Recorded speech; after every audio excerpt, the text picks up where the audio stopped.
Good morning, Arizona students. Welcome to the Hyfntv morning show.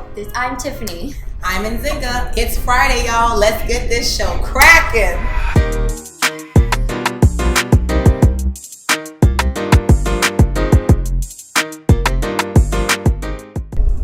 It's our job to keep high school students informed about what's happening and changing in their world, so let's get to it. The Biden administration on Thursday set January 4th as the deadline for large companies to mandate coronavirus vaccinations or start weekly testing of their workers.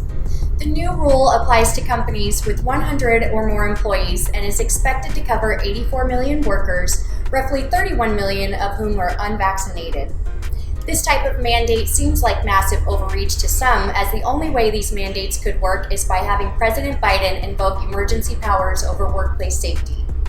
Yesterday, the Biden administration introduced a separate measure that will affect 17 million more workers, nursing homes, and other healthcare facilities that receive Medicare and Medicaid funds, ordering all employees to be vaccinated by January 4th with no option for testing. This also carries with it a $14,000 fine per infraction. But the mandate on large private businesses is the most far-reaching and potentially controversial measure. 18 states filed 3 separate lawsuits Friday to stop President Joe Biden's COVID-19 vaccine mandate for federal contractors, arguing that the requirement violates federal law. Attorneys general from Alaska, Arkansas, Iowa, Missouri, Montana, Nebraska, New Hampshire, North Dakota, South Dakota, and Wyoming signed on to one lawsuit which was filed in a federal district court in Missouri.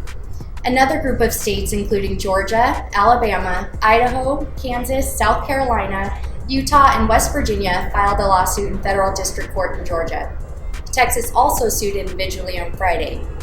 The states asked for a federal judge to block Biden's requirement that all employees of federal contractors be vaccinated against the coronavirus by their continually moving and changing deadline, arguing the mandate violates federal procurement law and is an overreach of federal power. One must ask how far we are willing to allow top-down government control on this free society that we enjoy. We'll just have to watch and see how these court cases pan out. And Nzinga, you're covering the Arizona Cardinals Player of the Week. Who won with this week's vote? Well, Tiffany, the Arizona Cardinals High School Player of the Week came from East Mark High School, and it's their junior quarterback, Mac Melander. This young man stands at 6 feet 2 inches, weighing 200 pounds. He also participates in track and baseball, and most importantly, carries a whopping 4.1 GPA. Good job. Melander was 16 of 22 for 366 yards and 5 touchdowns, and led his team last Friday in rushing yards as well, with 52 rushing yards for the game in the Firebirds region, clinching win last week. Congratulations, Mac. Tiff, what do we have for our Feel Good Friday segment?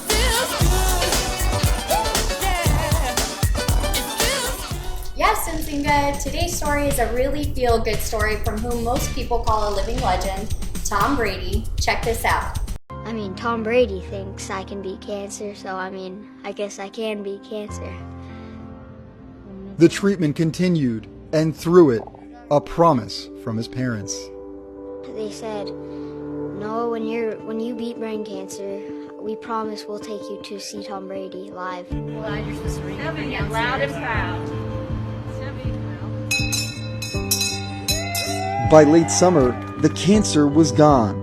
And so, just 9 days ago, 48 hours before the Bears would play the Bucks, Jackie purchased the best possible seats for father and son. Look at that, dude.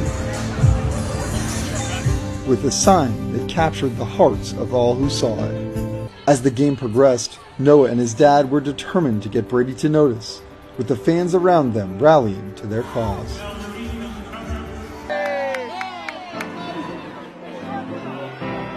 Chris Godwin had come over and told me, hey, behind the bench, there's a little boy, look over. So I kind of caught a glimpse and then saw his dad, and his dad said, this is Noah, you made a video for him earlier this year. So I didn't know he was actually at the game. Yeah, I'm in shock. I don't really believe it's happening. He sticks the hat on my head, he shakes my hand, and he says something like, "Nice job, buddy." And I see Tom lay that hat on his head, like on his little, right over his scars. If you could say something to Tom Brady right now, what would you say? Thank you. I mean, like, that's all I really have to say. Thank you. Oh my God, that touches my heart. Don't go away. The CAA Preps Report is up next.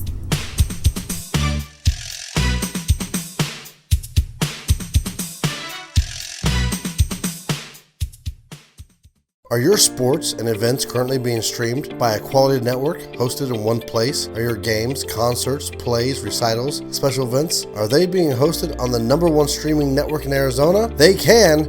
Hyfntv is free to the viewer with the ability to raise money for your club or your school via your stream. Hyfntv has individual streaming packages built with the ability for booster clubs to sell advertising on their streams to raise money for their program. Stream on the Hyfntv network. Go to hyfntv.com to find out how you can start streaming and raising money for your organization. Check us out on hyfntv.com.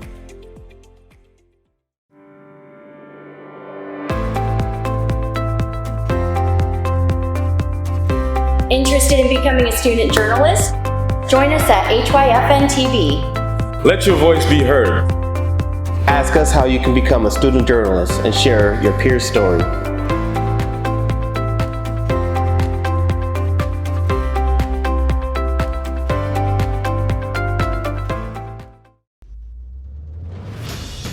Your social media highlights could make the news. When you post your highlights to your favorite high school player or your team out there doing their thing, hashtag Hyfntv, and your highlight may be used on the next newscast. You can get the photo cred right here on the morning news so everyone can follow you too. Every time you post a highlight on social media, remember, hashtag your highlights, Hyfntv, and get your highlight on the news.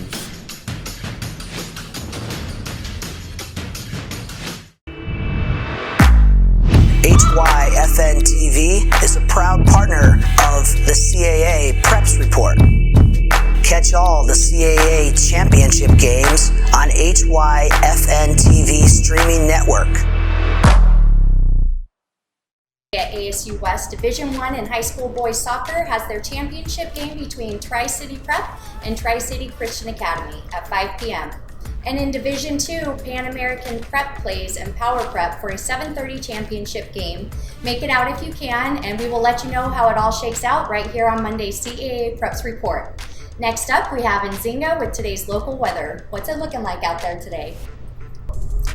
So it looks like we're going to start out this morning at 72. Later on in the morning, we're going to be at a high of 80 degrees. And then as we go into the afternoon, around 2, where there's going to be clear skies with a high of 86. And as we conclude the day, we're going to be at a 85 degrees with humidity as low as 16%. Looks like a beautiful day ahead of us, Tiff. That's all we have for today. I'm Nzinga. And I'm Tiffany. Thank you all for joining us this morning. You can catch us on your Roku, YouTube, Facebook, and Instagram for all your high school news, sports, and streaming. Have a safe weekend. Bye. Bye.